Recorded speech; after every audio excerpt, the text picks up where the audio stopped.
பிறர் மானத்தை பற்றி பேசக்கூடாது. முதல்ல பிறருடைய கண்ணியத்தை பற்றி பேசக்கூடாது. அவர் கெட்டவராகவே இருந்தாலும் நல்லதா பேசணும்.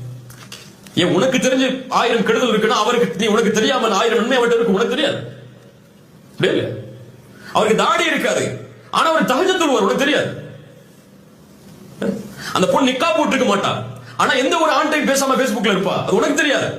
நிக்கா போட்டிருக்க பெண் பல பேர் அதை செய்யறாங்க. தாடி வச்சிருக்க பல பேருக்கு தஹஜ்ஜுத் இல்ல. உனக்கு இல்லாத நன்மை அவரிடத்தில் இருக்கும், நீ அதை பத்தி நினைக்காத. முதல்ல பேசக்கூடாது பிறருடைய மானத்தை பற்றி. இரண்டாவது, இந்த ஹதீஸில் இருந்து பேசப்படும் சபைகளில் இருக்கக்கூடாது. பேசப்படும் சபைகளில் இருக்கக்கூடாது. அப்படி இருந்தால் சும்மா இருக்கக்கூடாது. மூணாவது சட்டம், ரத்த திருப்பிடணும். வேணாம், ஸ்டாப் பண்ணி, இதுக்கு மேல இதை பத்தி பேசாத. இன்று இந்த 3 தன்மையை யார் செயல்பட்டு நடக்கிறாரோ அவரை அல்லாஹ் நாளை மறுமையில் நரகத்தில் இருந்து பாதுகாப்பான்.